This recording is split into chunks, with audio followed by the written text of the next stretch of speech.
ప్రశ్నతో ఈ రోజు ఈ సందేశాన్ని ప్రారంభించుకోబోతున్నాం. एक प्रश्न के द्वारा आज के उपदेश को मैं शुरुआत करने जा रहा हूँ. మనం ఇక్కడ బ్రతుకుతున్నది ఎక్కడికి వెళ్ళడానికి? हम यहाँ पे क्यों जी रहे और कहाँ जाने वाले हैं? ఇంత భక్తి ఇంత స్తుతి చేస్తుంది ఎక్కడికి వెళ్ళడానికి? इतनी भक्ति इतनी आराधना जो है वो कहाँ जाने के लिए कर रहे हैं? ఎక్కడికి వెళ్ళాలని? कहाँ जाने वाले हैं? మన చివరి గమ్యం ఏమిటి? हमारी आखिरी मुकाम क्या है? ఎక్కడికి వెళ్ళాలి? कहाँ जाना है हमें? ఎస్, పరలోకానికి వెళ్ళాలి. हमें स्वर्ग जाना है. అక్కడికి వెళ్ళి ఏం చేస్తారు? वहां जाने के बाद क्या करोगे? మనం పుట్టక ముందు నుండి క్రైస్తవ సమాజం ఏమి నమ్ముతుందంటే, हमारे जन्मने से पहले मसीह समाज किस बात पर विश्वास करती है? కొన్ని వందల సంవత్సరాలుగా ఏం నమ్ముతున్నారంటే, कोई 100 सालों से पहले ये बात पर विश्वास भी करते हैं. పరలోకానికి వెళ్ళి నిత్యము దేవుణ్ణి స్తుతించబోతున్నాము. हम स्वर्ग में जाने के बाद सदा के लिए परमेश्वर की आराधना और स्तुति करने वाले हैं. కానీ అది పూర్తి నిజం కాదు. परंतु वो पूरी सच्चाई नहीं है. స్తుతి చేస్తాం, वहां स्तुति करेंगे, కానీ స్తుతి చేయడానికే వెళ్ళట్లేదు. परंतु स्तुति करने के लिए हम नहीं जा रहे हैं. ఒకవేళ మనం అలాగే నమ్మినట్లయితే, यदि उस प्रकार से यदि हम विश्वास करते हैं, రేపు పరలోకానికి వెళ్ళిన తర్వాత कल को हम स्वर्ग में जाने के बाद బాధపడతాం. हम बड़े चिंतित होंगे. ప్రభువా ఇలాంటివన్నీ ఉంటాయని మాకు తెలియదు. परमेश्वर हमने कभी नहीं सोचा कि ये सारी बातें रहेंगे. స్తుతిస్తానని మాత్రమే నేర్చుకున్నాం. केवल हमने सीखा कि स्तुति करेंगे. మా తాతల నాటి నుంచి అదే నేర్పించారు. हमारे पुराने उसने वही बात को सिखाया है క్రైస్తవ సమాజం అంతా అదే నమ్ముతుంది. और मसीह समाज पूरा इसी पर विश्वास करती है. కానీ ఈ రోజు నేర్చుకుందాం, परंतु आज हम सीखेंगे కేవలం స్తుతి చేయడానికే పరలోకానికి వెళ్ళట్లేదు. मात्र केवल स्तुति करने के लिए हम स्वर्ग राज में नहीं जा रहे हैं. ఒకవేళ అలాంటి మాటకే వస్తే यदि उसी बात को लेकर आए हो, ఇంకో పెద్ద మాట చెప్తాను. और एक बड़ी बात को मैं बता रहा हूँ. పరలోకంలో स्वर्ग में దేవదూతలందరూ కలిసి स्वर्गदूत सब मिलकर ఒకేసారి एक ही बार స్తుతి చెయ్యట్లేదు. परमेश्वर की आराधना नहीं कर रहे हैं. నేనేమన్నాను? मैंने क्या कहा? మీరు ఏమన్నారంటే, కిరణ్ పాల్ గారు, किरण पाल साहब आपने क्या कहा? పరలోకంలో దేవదూతలు స్తుతి చెయ్యరు అన్నారు. स्वर्ग में स्वर्गदूत स्तुति नहीं करते हैं. మీరు చెప్పండి, నేను పరలోకంలో దేవదూతలు స్తుతి చేయరు అన్నానా? मैंने कहा कि स्वर्ग के दूत परमेश्वर की स्तुति नहीं कर रहे हैं. నేను అలా చెప్పానా? मैंने उस प्रकार से कहा क्या? ఒక మాట అయితే చెప్పాను. एक बात मैंने कही, చివర్లో స్తుతి చెయ్యరు అనే పదం అయితే వచ్చింది. आखिर में स्तुति नहीं करते हैं, ये बात को मैंने कहा. కానీ ఎలా చేయరని చెప్తున్నాను? परंतु वो कैसे नहीं करते हैं? అందరూ కలిసి ఒకేసారి చేయరు. सब मिलकर एक ही बार नहीं करते वे. ఎందుకంటే क्योंकि దేవుడు దేవదూతలకు చాలా బాధ్యతలు అప్పగించాడు. परमेश्वर ने स्वर्गदूतों को बहुत सारी जिम्मेदारियां दी रखी. చాలా పనులు ఉన్నాయి వారికి. उनके पास बहुत सारे काम हैं. అందుకని దేవుడు इसीलिए परमेश्वर దేవదూతలను అనేక గుంపులుగా చేశాడు. स्वर्गदूतों को अलग अलग झुंड बनाया. అందరూ ఒకే గుంపుగా ఆరాధన చేయరు. वे सब मिलकर एक ही झुंड बनकर आराधना नहीं करते हैं. ఒక్కొక్క గుంపులో 1,00,000 మంది కూడా ఉండొచ్చు. एक एक झुंड में हो सकता है लाखों लोग होंगे, కోటి మంది కూడా ఉండొచ్చు, करोड़ों लोग होंगे, 100 మంది కూడా ఉండొచ్చు. या 100 लोग होंगे. కానీ దేవుడు అనేక గుంపులుగా విడదీశాడు. परंतु परमेश्वर ने अलग अलग झुंड बनाया है. ఇప్పుడు మీకు డౌట్ రావచ్చు, अभी आपको एक शंका होगा, అలా బైబిల్లో ఎక్కడుంది? इस प्रकार से बाइबल में कहाँ लिखा हुआ है? దేవుడు దేవదూతలను అనేక గుంపులుగా చేశాడనే మాట బైబిల్లో ఎక్కడుంది? परमेश्वर ने स्वर्गदूतों को अनेक झुंडों में रखा करके कहाँ बाइबल में लिखा हुआ है? పరలోకం నుండి దూత వచ్చి చెప్పిన ఆధారం లేకుండా ఏది నమ్మొద్దు. स्वर्ग में से यदि दूध भी आकर बताए, यदि उसका आधार ना हो तो किसी बात को विश्वास नहीं करते. అస్సలు నమ్మొద్దు. बिल्कुल विश्वास नहीं ఎన్ని करना. అద్భుతాలు జరగనివ్వండి, నమ్మొద్దు. कितने भी अद्भुत काम हो जाए फिर भी ना माने. ఆధారంతోనే సంఘం ఏదైనా నమ్మాలి. आधार लेकर ही कलीसिया उस पर विश्वास करे. సో అలాంటి ఒక ఆధారం నేను చూపించకుండా చెబితే కూడా నమ్మొద్దు. और उस प्रकार की बिना आधार के किसी बात को विश्वास ना करे. నేను చెప్పినా నమ్మొద్దు. मैं भी बताऊं तो ना करे. మనం క్రిస్మస్ టైంలో ఎక్కువ సార్లు ఒక పదం వాడతాం. हम क्रिसमस के समय में एक वचन का उच्चारण करते हैं, పరలోక సైన్య సమూహాలు దేవుణ్ణి ఆరాధిస్తున్నాయి అని. स्वर्ग के सेना है पूरी तरह से परमेश्वर की आराधना कर रहे हैं. సమూహము సమూహాలు, समूह या समूह है, అనేక సమూహాలు. बहुत सारे ऐसे समूह हैं.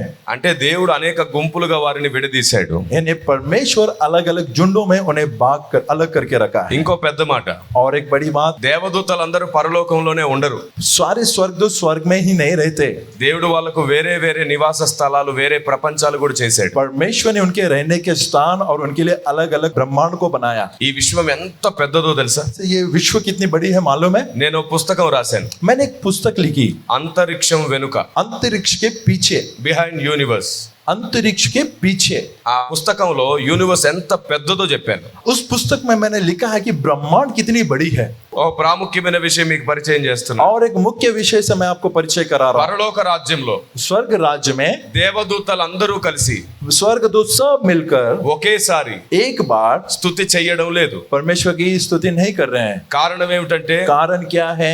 వారందరూ కూడా దేవుడిచ్చిన పనులు బాధ్యతలు చేస్తున్నారు. वे सब परमेश्वर ने जिन कामों को दिया वे कर रहे हैं। పరలోకంలో దేవదూతలు ఏమేం పని చేస్తారు? स्वर्ग में स्वर्गदूत क्या क्या काम करते हैं? బైబిల్లో నుండి నేను మీకు చూపిస్తాను. बाइबल में से मैं आपको ఒక दिखाऊंगा। మాట నేను మిమ్మల్ని అడగాలనుకుంటున్నాను. एक बात मैं आपसे पूछना चाहता हूँ। గాబ్రియేలు దూత పని ఏమిటి? गाब्रिएल दूत का काम क्या है? Information department సార్ది.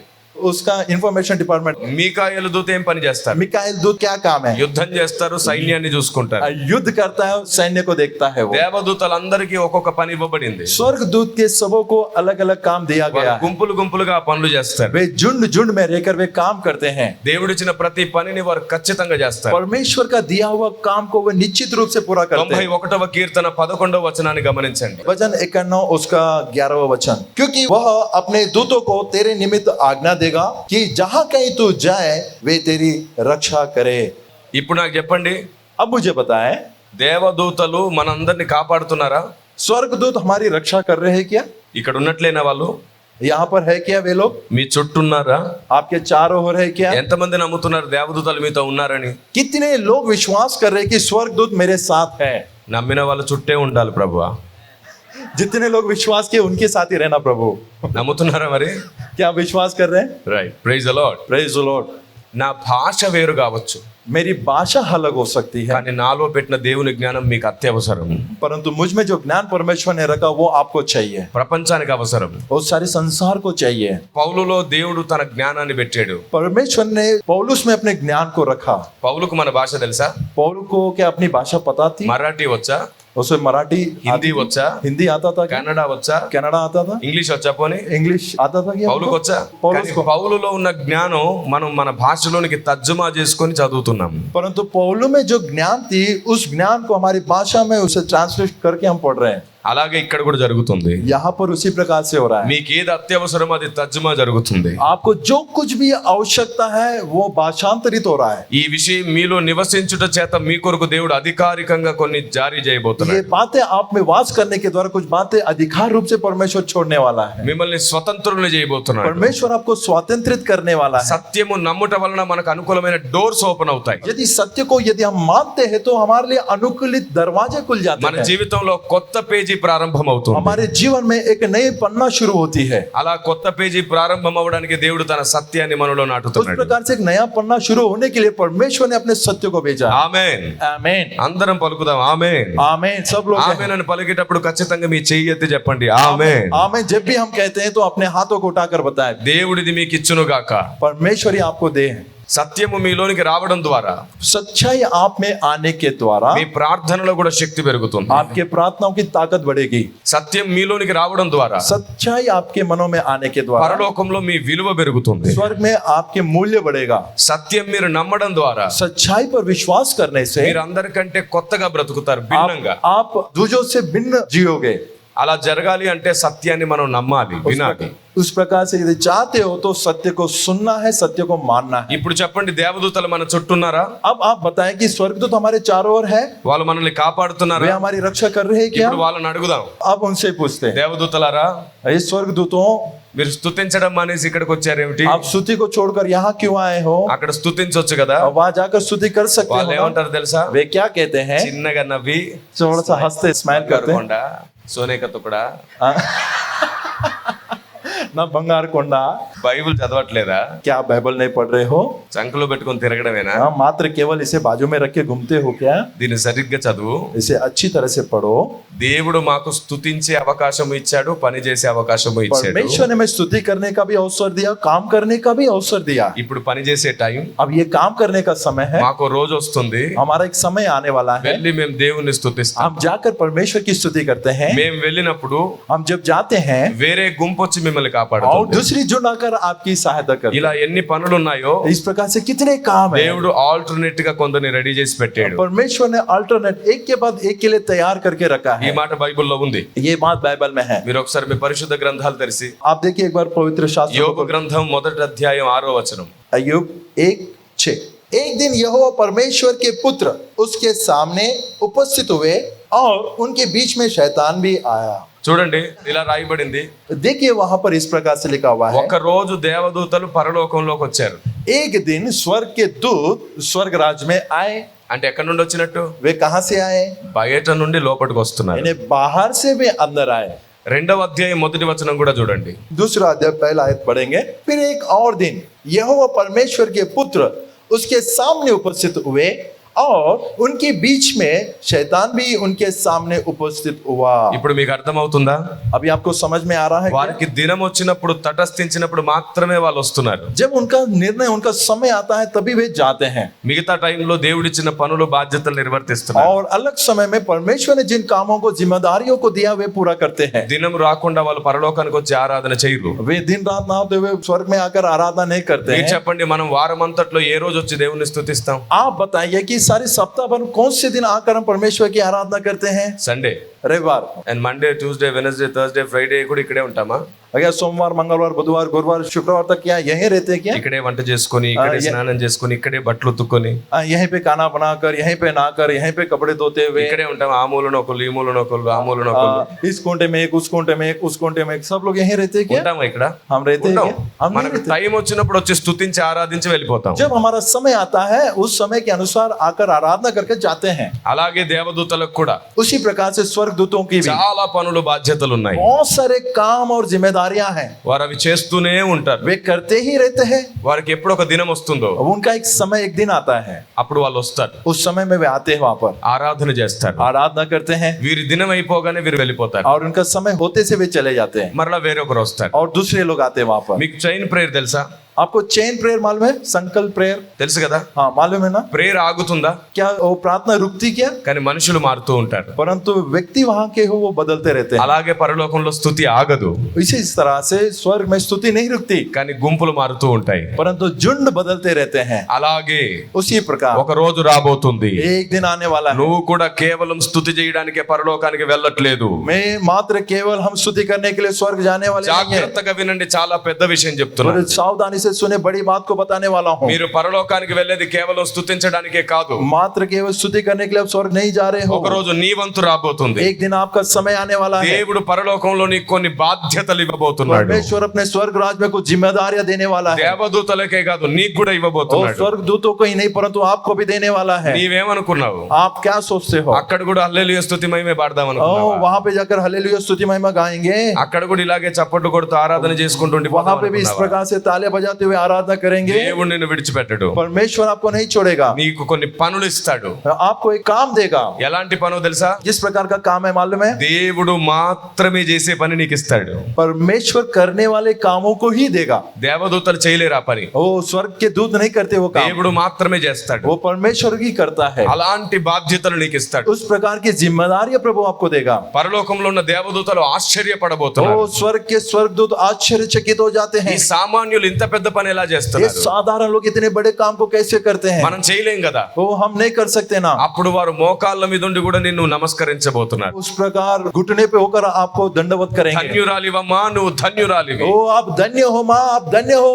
దేవుడు మాత్రమే చేయగలిగిన పని నువ్వు जो చేయగలుగుతున్నావు. काम परमेश्वर ही कर सकता है उन कामों को आप करते हो। ఇంత శక్తి నీకు ఎలా ओ వచ్చింది? इतनी ताकत आपको कहाँ से ఇంత आई? జ్ఞానం ఎలా వచ్చింది? इतनी बुद्धि कहाँ से आई? ఇంత యోగ్యత ఎలా వచ్చింది? इतनी योग्यता कहाँ से आई? మీకు తెలుసా, పరలోకంలో ఒక పెద్ద పర్వతం ఉంది. आपको पता है स्वर्ग में बहुत बड़ी पहाड़ है। ఆ పర్వతం మీద దేవుని నివాసం ఉంది. उस पर्वत पर परमेश्वर का निवास स्थान है। అక్కడికి ఎక్కడం ఏ దేవదూతకు రాదు. वहां चढ़ना किसी स्वर्गदूत नहीं चढ़ सकता। ఎంత పెద్ద దేవదూత ఎక్కాలని ట్రై చేసినా ఎక్కలేదు. ओ कितनी बड़ी स्वर्गदूत भी क्यों ना हो, चढ़ने की कोशिश करे तो भी नहीं అది चढ़ेगा। ఎంత ఎగురుకుంటూ పోయినా దాని ముగింపు రాదు. ओ कितना भी कूद कूद पर चला जाए तो भी पहुंच नहीं पाएगा। ఆ కొండ మీదకి కుమారుడు మాత్రమే వెళ్ళగలడు. उस पर्वत पर मात्र कुमार ही जा सकता है, ఎవరు వెళ్ళలేరు. और कोई नहीं जाएगा। బైబిల్ చెబుతుంది बाइबल कहती है ఆయన గుడారంలో అతిథిగా ఉండదగిన వాడు ఎవడు? उसके तंबू में कौन रह पाएगा? ఆ గుడారం ఆ పర్వతం మీద ఉంది. वो तंबू उस पहाड़ के ऊपर है। ఏ దేవదూత వెళ్ళట్లేదు అక్కడ. कोई स्वर्गदूत वहां नहीं जाता। కానీ ఒక రోజు రాబోతుంది, एक दिन आने वाला है, దేవుని సంఘం సింపుల్ గా వెళ్ళిపోతుంది పైకి. परमेश्वर की कलीसिया साधारण रीति से ऊपर जाती है। దేవదూతలందరూ కింద కూర్చొని ఆలోచిస్తూ ఉంటారు, वो स्वर्गदूत सब नीचे बैठकर सोचते रहेंगे వీళ్ళు ఎలా ఎక్కగలుగుతున్నారు, वे कैसे चढ़ पा रहे ఎలా हैं, వీరు పైకి వెళ్తున్నారు, वे कैसे ऊपर जा ఆ रहे हैं, గుడారంలోనికి వీళ్ళు ఎలా వెళ్ళారు. में कैसे गए उस మళ్ళీ तंबू నువ్వు में। కిందికి వచ్చిన తర్వాత फिर नीचे आने के बाद మోషే ముఖం ప్రకాశించినట్లు నీ ముఖం ప్రకాశిస్తుంది. मूसे मुख जैसे प्रकाशित हो रहा था, प्रकाशमान हो रहा था, वैसे आपका మోషేను చూడలేకపోయినట్లుగా దేవదూతలు నిన్ను చూడలేరు ఆ రోజు. मूसा के मुंह को ना देख पाए, वैसे ही स्वर्गदूत आपके मुख को ఆ नहीं రోజు నిన్ను देखेंगे। చూసి భయపడుతూ ఉంటారు దేవదూతలు. उस दिन स्वर्गदूत आपको देखकर डरते रहेंगे। వారు మోకరించి బతిమాలుతారు, వేడుకుంటారు, और वे लोग घुटने टेक कर आपसे विनती करेंगे, తల్లి నీకు ఇలాంటి శక్తి ఎలా వచ్చింది, माँ तुझे इतनी बड़ी सामर्थ कहाँ से मिली? నువ్వు భూమి మీద సామాన్యమైన మనిషివి, एक धरती पर आप साधारण व्यक्ति थे, మేం కాపాడితే తప్ప బ్రతకలేవు నువ్వు. वो मैं रक्षा ना करूं तो तू बच नहीं सकता था। అలాంటి వ్యక్తివి ఇంత గొప్ప పని ఎలా చేసావు? वह उस लायक व्यक्ति इतने महान काम को कैसे कर पाए? సీక్రెట్ ఏంటి? इसका रहस्य क्या है? మేమేం పోగొట్టుకున్నాం, हमने क्या खो दिया? నువ్వేం పొందుకున్నావు? आपने क्या पाया है? మాకు ఆ రహస్యాన్ని బోధించు. मुझे उस रहस्य को बताइए। దేవదూతలందరికీ నువ్వే దిక్కుగా పోతున్నావు. वो स्वर्ग दूतों के लिए तू ही आश्रय बनेगा। దేవదూతలందరూ నీ దగ్గర నేర్చుకోబోతున్నారు. स्वर्ग के दूत सब आपके पास सीखेंगे। పరలోకం అంతా ఇలా ప్రకటిస్తుంది, स्वर्ग पूरा इस प्रकार से प्रचार करेगा, నిన్ను మించిన వారు లేరు. आपसे बढ़कर कोई नहीं है। ఈ రోజు వరకు సృష్టి పుట్టినది మొదలుకొని ఇప్పటి వరకు, भूमि के आरंभ से लेकर अब तक, మొత్తం విశ్వం పుట్టినది మొదలుకొని ఇప్పటి వరకు विश्व के आरंभ से लेकर अब तक के ఈ పర్వతాన్ని ఎక్కిందే లేదు. इस पहाड़ को चढ़ने वाला कोई नहीं था, కేవలం కుమారుడు మాత్రమే ఎక్కాడు. पुत्र ही चढ़ता था। తర్వాత ఈ రెండవ స్థానం రికార్డు బద్దలు కొట్టింది నువ్వే. इस दूसरी बात जो रिकॉर्ड को आपने तोड़ा वो केवल आप ही हो। ఎలా సాధ్యమయ్యింది? ये कैसे हो पाया? అప్పుడు నువ్వు సింపుల్ గా చెప్తావు, तब आप साधारण रीति से कहो నేను ఎక్కలేదు, मैंने नहीं चढ़ा, ఆయన చెయ్యి పట్టుకొని ఎక్కించాడు నన్ను, मेरा हाथ पकड़कर चढ़ाया, అందుకే నేను ఎక్కగలిగాను. इसीलिए मैंने चढ़ पाया। దేవునికి స్తోత్రం కలుగును గాక. परमेश्वर की महिमा हो। ఆయన నిన్నెందుకు చేయబట్టి ఎక్కించాడు? ओ क्यों आपका हाथ पकड़कर चढ़ाया? ఎందుకంటే నేను ఆయన భార్యనైపోయాను. क्योंकि मैं उसकी पत्नी बन चुकी हूँ। ఆయన నన్ను కింద విడిచిపెట్టడు, मुझे नीचे नहीं छोड़ेगा, అందుకే గుడారంలోనికి తీసుకెళ్ళాడు. इसीलिए उसने मुझे तंबू में लेकर गया। మీరు ఆయన భార్య అవ్వలేదు, आप उसकी पत्नी नहीं बने, అందుకే మిమ్మల్ని తీసుకెళ్ళలేదు. इसीलिए आपको नहीं लेकर गया। ఎవరైనా సరే భార్య అయితే తన సొంత ఇంట్లోకి తీసుకెళ్తాడు, कोई भी हो, पत्नी हो तो अपने खुद के घर में लेकर ही जाएगा। మీరు అవ్వలేదు, आप नहीं बने, మీరు కుమారుని త్రోసేశారు, आपने पुत्र को निकाल दिए, తృణీకరించారు. उन्हें इनकार कर दिया। ఆయనకు మనం భార్యగా మారాం కాబట్టి उसकी पत्नी हम बन गए हैं, ఆయన మనల్ని పైకి తీసుకెళ్ళగలిగాడు. इसीलिए उसने हमें ऊपर लेकर गया। కానీ దేవదూతలకు అలాంటి అవకాశం రాలేదు. परंतु स्वर्गदूतों को उस प्रकार का अवकाश नहीं था। కానీ ఆ రోజు నుంచి వారు కూడా నేను భార్యనవుతానంటారు. परंतु उस दिन से वे लोग कहेंगे कि हम भी पत्नियां बनना चाहते हैं। కానీ ఆ పని చేయాలంటే మనం చెప్పే జ్ఞానం వాళ్ళు నేర్చుకోవాలి. परंतु उस काम को करने के लिए जो ज्ञान हम बताने वाले वो सीखें। మీకు తెలుసా పరలోకంలో దేవుడు మనకి ఎలాంటి పనులు ఇవ్వబోతున్నాడు? आपको पता है क्या स्वर्ग में परमेश्वर हमें किस प्रकार के कामों को देने वाला है? దేవదూతలు కూడా ఆయనకు భార్య కాబోతున్నారు. और स्वर्गदूत भी उसके पत्नी बनते हैं, కానీ ఇప్పుడే కాదు, परंतु अभी नहीं। మనం వెళ్ళిన తర్వాత వందల సంవత్సరాలకు అది జరుగుతుంది. हम जाने के बाद 100 सालों के बाद वो होगा। దాన్ని ఈ ప్రపంచానికి అర్థమయ్యేటట్లు చేయడానికి దేవుడు నాతో ఒక బుక్ రాయించాడు. और उस बात को, इस संसार को समझने के लिए परमेश्वर ने एक पुस्तक मेरे द्वारा लिखवाया। దాని పేరు విశ్వ శరీరం, उसका नाम है विश्व शरीर, యూనివర్సల్ బాడీ. विश्व की शरीर। ఇప్పటి వరకు అందరికి సంఘ శరీరం తెలుసు, अभी तक के कलीसिया की शरीर मालूम है, కానీ ఈ సమస్త విశ్వం యొక్క శరీరం ఇప్పటి వరకు క్రైస్తవ్యానికి తెలియదు. अभी तक के पूरे विश्व की शरीर के बारे में मसीहत को नहीं पता। దేవుడు దాన్ని బయలుపరిచాడు. परमेश्वर ने उसे बहाल की। ప్రారంభంలో నేను ఆ పుస్తకం రాసినప్పుడు అందరూ బైబిల్ టీచర్స్ ఇది తప్పు అన్నారు. और शुरुआत में जब मैंने उस पुस्तक को लिखा तो बाइबल टीचर्स ने कहा ये गलत है। నేను అన్నాను తప్పు అందరూ मैंने कहा कि हाँ गलत है, అనండి, आप कहिए, కానీ ఇప్పుడు అనకండి, परंतु अभी ना कहे, ఓ సంవత్సరం తర్వాత అనండి. 1 साल के बाद आप कहे। వాళ్ళు అన్నారు అదేమిటి ఇప్పుడు అనడం ఏమిటి అప్పుడు అనడం ఏమిటి? वे लोग कहा कि अभी क्या कहना तब क्या कहना है। నేను అన్నాను ఇప్పుడు మీ బుద్ధి మాట్లాడుతుంది, अब मैंने कहा अभी आपकी बुद्धि बात कर रही ఇప్పుడు है, ఈ పుస్తకం చదవండి, आप ये पुस्तक को पढ़े, ప్రార్థన చేయండి, प्रार्थना करें, ఓ సంవత్సరం తర్వాత అదే మాట చెప్పండి. 1 साल के बाद उसी बात को आप कहे। ఆ టీచర్స్ అందరికి గిఫ్ట్ గా నా పుస్తకాన్ని वो పంపించారు. सारे टीचर्स को मैंने उस पुस्तक को गिफ्ट में दे दी। వాళ్ళు చదివారు. उन्होंने पढ़ा। 6 నెలల తర్వాత కలిసాం. 6 महीने के बाद वे लोग मिले। వాళ్ళు ఏమన్నారో తెలుసా? उन्होंने क्या कहा मालूम है? ఇప్పటికీ పుస్తకాన్ని 10 టైమ్స్ చదివాము. अभी तक के हमने उस पुस्तक को 10 बार पढ़े हैं. అర్థం చేసుకోవడానికి చాలా కష్టంగా ఉంది. समझने के लिए बहुत कठिन हो रहा. మేము 6 ఒక దగ్గర కూర్చొని డిస్కస్ చేసాము. अब 6 लोग एक दिन बैठकर हम आपस में बातें की. మాకేమర్థమైందంటే हमें क्या समझ में आया, మనుషుల ఆలోచనలకు అర్థం కానంత గొప్ప విషయాన్ని దేవుడు బయలుపరిచాడు. मनुष्यों के बीच में मनुष्यों की ना समझ में आने वाली बड़ी महान सच्चाई को परमेश्वर ने बताया. వారు అన్నారు, మోకరించి उन्होंने कहा हम घुटने पे होकर, కిరణ్ పాల్ గారు మా మీద చేయి పెట్టి ప్రార్థించండి. किरण पाल जी हमारे ऊपर हाथ लगाकर प्रार्थना करें. దేవునికి స్తోత్రం కలుగును గాక. परमेश्वर की महिमा हो. ప్రారంభంలో విన్నప్పుడు చాలా మంది కొత్త విషయం వినగానే తప్పనేస్తారు. जब शुरुआत में नई विषय को जब सुनते हैं ना, लोग उसे गलत कहते हैं. అలా చేయకండి. उस प्रकार से ना करें. దాన్ని ఒకసారి ఆలోచించండి. उसके बारे में सोचें, పదే పదే వినండి, बारंबार सुने, మోకరించి ప్రార్థించండి. घुटने पर होकर प्रार्थना कीजिए. అప్పుడు పరిశుద్ధాత్మ దేవుడు మీ మనసుకు జ్ఞానాన్ని तब కలిగిస్తాడు. पवित्र आत्मा परमेश्वर आपके मन को बुद्धि देगा. అప్పుడు అర్థమవుతుంది అది ఎంత గొప్పదో. तब समझ में आएगा कितनी महान बात है वो. ఒక నాస్తికుడు కూడా నేను రాసిన ఓ పుస్తకాన్ని చదివాడు. एक नास्तिक ने जो पुस्तक मैंने लिखी थी उसे पढ़ा. అతను అంటాడు, उसने कहा ఈ పుస్తకం చదివిన తర్వాత ఎవరైనా యేసే దేవుడని నమ్మాల్సిందే అంటాడు. इस पुस्तक को पढ़ने के बाद चाहे कोई भी हो, यीशु ही परमेश्वर करके मानना ही है. అలాంటి పుస్తకాన్ని మీరు రాశారు. उस पुस्तक को आपने लिखा. నాకు కూడా ఇదే పుస్తకం చదివినాక యేసు దేవుడు అనిపిస్తుంది. मैं भी इस पुस्तक के पढ़ने के बाद मुझे समझ में आया कि प्रभु यीशु ही परमेश्वर है. విశ్వ శరీరం అనే టాపిక్ అనేది చాలా పెద్దది. विश्व शरीर जो अंश की जो पुस्तक है बहुत बड़ी है. ఇప్పుడు ఎంతమంది అపోస్తులు, ప్రవక్తలు, సేవకులు, స్కాలర్స్, టీచర్స్ ఉన్నారు. और कितने प्रेरित, सेवकाय, उपदेशक, बहुत सारे लोग हैं. అందరూ కలిసి చర్చించాల్సినంత పెద్ద పుస్తకం అది. वो सब मिलकर चर्चा करने लायक बड़ी पुस्तक है. అలాంటి ఓ పెద్ద పుస్తకాన్ని దేవుడు నా ద్వారా రాయించాడు. उस प्रकार की बड़ी पुस्तक को परमेश्वर ने मेरे द्वारा लिखवाई. ఇప్పటి వరకు 15 పుస్తకాలు రాశాను. अभी तक के मैंने 15 पुस्तकें लिखी. దాన్ని హిందీలో తర్జుమా చేశాం, उसे हिंदी में ट्रांसलेट की ఇంగ్లీష్ లో తర్జుమా చేశాం, और हिंदी में भाषांतरित किया. ఫ్రెంచ్ లో తర్జుమా చేస్తున్నాం, फ्रेंच में मैं उसे भाषांतरित कर रहा हूँ. కన్నడలో, తమిళ్లో తర్జుమా చేస్తున్నాం. कन्नड़ा, तमिल में उसे भाषांतरित करवा रहा हूँ. ప్రస్తుతానికి వర్క్ ఆన్ ప్రోగ్రెస్. अब वो काम चालू है. ఇప్పుడు నేను మీకు 2 విషయాలు చెప్తాను. 2 बातें मैं बताऊंगा आपको. పరలోకానికి వెళ్ళిన తర్వాత మనం కూడా పనులు చేయబోతున్నాము. वो स्वर्ग में जाने के बाद भी हम भी काम करने वाले हैं. దేవుడు మనకు కొన్ని పనులు ఇవ్వబోతున్నాడు. और परमेश्वर कुछ कामों को हमें देने वाला है. అందులో నేను మీకు 2 పరిచయం చేస్తాను. उसमें से 2 बातों को मैं परिचित करवाऊं. ఇది మీకు కొత్తగా ఉండొచ్చు, ये आपके लिए नया हो सकता है, కానీ బైబిల్లో పాతది, परंतु बाइबल में बहुत पुरानी है. ఎప్పటి నుంచో ఉంది. बहुत మనం सालों దీన్ని से ఇలా చూడలేదు. इस प्रकार से नहीं देखा. ఇప్పుడు చూద్దాం. अब देखेंगे हम. మనం పరలోకానికి వెళ్ళిన తర్వాత ఒక పని చేస్తాం. हम स्वर्ग में जाने के बाद हम एक काम करने वाले हैं. కొరింథీ పత్రిక మొదటి పత్రిక 6వ అధ్యాయం 3వ వచనం. पहले कुरिन्थियों की पत्री 6वां अध्याय 3रा आयत.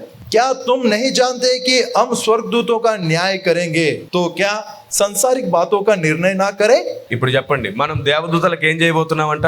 हम स्वर्गदूतों को क्या करने वाले हैं? దేవదూతలకు ఏం చేయబోతున్నాం? हम स्वर्गदूतों को क्या करने वाले हैं? తీర్పు తీర్చబోతున్నాం. न्याय करने वाले हैं. ఇప్పుడు చెప్పండి, పరలోకానికి వెళ్ళి మనం ఏం చేయబోతున్నాం? अब बताइए, स्वर्ग में जाने के बाद हम क्या करने वाले हैं? దేవదూతలకు తీర్పు తీరుస్తాం. स्वर्गदूतों को हम न्याय करेंगे. అంత మాత్రమే కాదు, उतना ही नहीं, ఎఫెసీ పత్రిక 3వ అధ్యాయము इफिसियों की पत्र उसका अध्याय 3 8-10 వచనాలు. 8 से 10.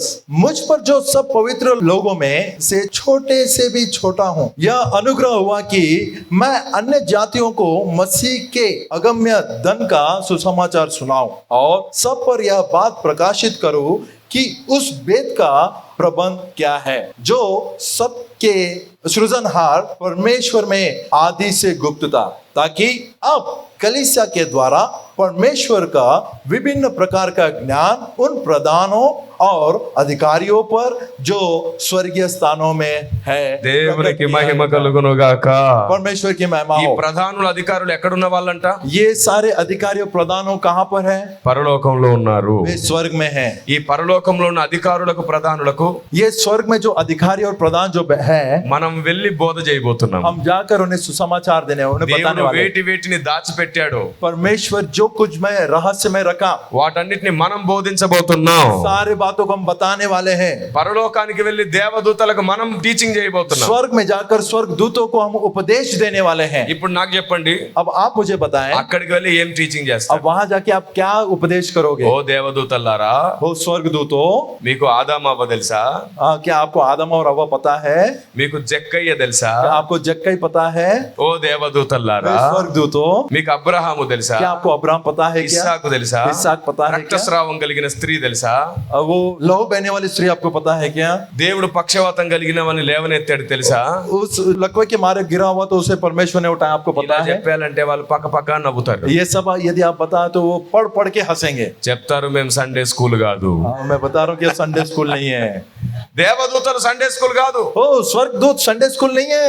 ఎలాంటి విషయాలు వారికి చెప్పాలి? कैसे बातों को बताना है? వాళ్ళకు తెలియనివి వాళ్ళకు जो బోధించాలి. उन्हें नहीं पता उन बातों को उपदेश करना है. బైబిల్ గ్రంథంలో ఉన్న భక్తులందరి గురించి వాళ్ళకి తెలుసు. बाइबल ग्रंथ में जितने भी भक्त लोग हैं सब पता है. ఇప్పుడు వాళ్ళకు తెలియంది వారికి బోధించాలి. जो कुछ उन्हें पता नहीं उन बातों को उपदेश करना ఒక है. సవాలు మీ ముందు పెడుతున్నాను. एक प्रश्न मैं आपके सामने रख रहा हूँ. సవాలు ముందు పెడుతున్నాను. प्रश्न आपके सामने रख रहा हूँ. ఏంటో తెలుసా? क्या है मालूम है? ఈ రోజే మీరు పరలోకం వెళ్తే यदि आज ही यदि आप स्वर्ग में जाते हो, వాళ్ళకు చెప్పడానికి ఏమైనా ఉందా మీ దగ్గర? उन्हें बताने लायक आपके पास कुछ है क्या? ఏం చెప్తారు? क्या बताओगे? సండే స్కూల్ చెప్తే వినరాళ్ళు. संडे स्कूल बताओगे तो नहीं सुनते. మీకు తెలిసిన కథలు చెప్తే వినరు. आपकी जो कहानियां पता है वो बताओगे तो नहीं మీ सुनते. సాక్ష్యాలు చెప్పినా వినరు. आपके गवाही बताओ तो भी नहीं सुनते. దేవుని యొక్క నానా విధ జ్ఞానం అని ఉంది అక్కడ. परमेश्वर के नाना प्रकार के ज्ञान అది చెప్పాలి వారికి. वो उनको बताना है. వారికి అది తెలియదు. उन्हें पता नहीं वो వారికి కుమారుని గురించిన జ్ఞానం లేదు. वो पुत्रों के बारे में समझ नहीं है. వారికి उन्हें తండ్రి గురించిన జ్ఞానం లేదు. पिता की समझ उनको नहीं వారికి है. పరిశుద్ధాత్మను గురించిన జ్ఞానం पवित्र లేదు. आत्मा की समझ उन्हें नहीं है. వారికి వేల డౌట్స్ మిగిలిపోయాయి. वो बहुत सारे ऐसे शंकाएं उनके पास है. దేవుడు దాచిపెట్టాడు వాటిని చెప్పకుండా. परमेश्वर उन्हें ना बताते हुए गुप्त में रखा. దేవుడు చెప్పాడు, परमेश्वर ने कहा ఒక రోజు భూమి మీద నుండి నా పిల్లలు రాబోతున్నారు. एक दिन धरती पर से मेरे बच्चे आने वाले వాళ్ళు వచ్చి हैं. మీకు చెప్తారు, वे आकर आपको बताएंगे. మనము ఈ విశ్వానికి గురువుగా పోతున్నాము. इस विश्व में गुरु बनने वाले हैं. దేవుడు నిన్ను విశ్వ గురువుగా మార్చబోతున్నాడు. परमेश्वर आपको विश्व गुरु बनाने वाला है. అది కేవలం దేవుని గ్రంథం ద్వారా మాత్రమే సాధ్యం वो కాబోతుంది. मात्र परमेश्वर के ग्रंथ के द्वारा ही साध्य है.